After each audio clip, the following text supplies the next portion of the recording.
நடந்த கொடுமை எத்தனையோ இருக்கு. கண்ணுக்கு தெரிஞ்ச சில விஷயங்களை பேசுவோமா? எல்லாருக்கும் தெரிஞ்சதுதான். தான் நண்பனை சந்திக்க போன பொது முக்கிய இடம் விமான நிலையத்தில் பெண்களுக்கு பாலியல் தொந்தரவு கொடுக்குறாங்க. படிக்கிற வளாகம் அண்ணா பல்கலைக்கழகம் மாணவிக்கு பாலியல் தொந்தரவு கொடுக்குறாங்க.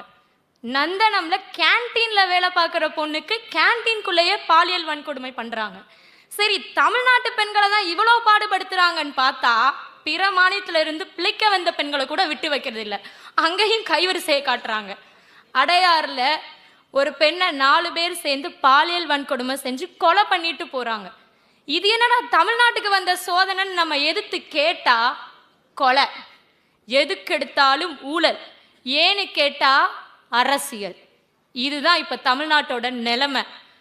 இன்னைக்கு நம்ம தமிழக வெற்றி கழகத்துல இத்தனை பெண்கள் இணைஞ்சிருக்காங்கன்னா இது எதுவுமே, அப்பா அவர்களே நல்லா கேட்டுக்கோங்க, இது எதுவுமே தேடி சேர்த்த கூட்டம் கிடையாது, தானா சேர்ந்த கூட்டம். நாங்க ஏஜென்சி மூலமா ஆள் வச்சு எடுக்கல. சந்தானம் சொல்லுவார்ல, சென்சார் இருக்கு, காசு கொடுத்து சேர்க்கல, தானா சேர்ந்திருக்கோம்.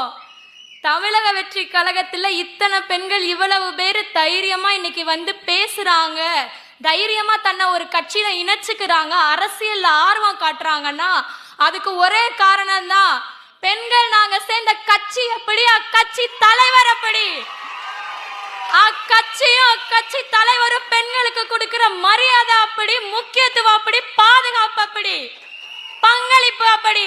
இன்னைக்கு இத்தனை ஆண்கள் ஈக்குவலா உட்கார்ந்துருக்கோம். அதே சைடு திரும்பி பாருங்க, பெண்கள் ஈக்குவலா உட்கார்ந்துருக்கோம்.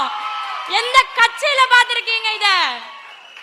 பெண்கள் இவ்வளவு தைரியமா பேசுறோம் அப்படின்னா தமிழக வெற்றி கழகம் தம் பெண்களுக்கு கொடுக்கிற முக்கியத்துவம், அப்படிப்பட்ட பங்களிப்பு அது.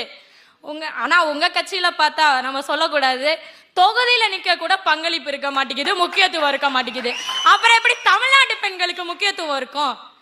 ஒரு கட்சி ஆட்சிக்கு வரதுக்கு முன்னாடியே இவ்வளவு மாற்றங்களை பெண்களுக்கு மத்தியில ஏற்படுத்தி இருக்கு, இங்க கொண்டு வந்து நிறுத்தி இருக்குன்னா, ஆட்சி நாங்க அமைச்சோனா, முதலமைச்சர் ஆனோனா எவ்வளவு பெரிய மாற்றத்தை கொடுப்போன்றதுக்கு இந்த சத்தம் தான் உதாரணம்.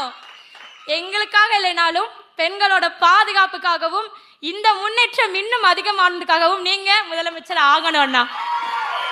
தியாகம் அண்ணா சொன்ன மாதிரி அடுத்த வருட 4ஆம் ஆண்டு தொடக்க விழா முதலமைச்சர் விஜய் அவர்கள் நாங்க கூப்பிடணும்.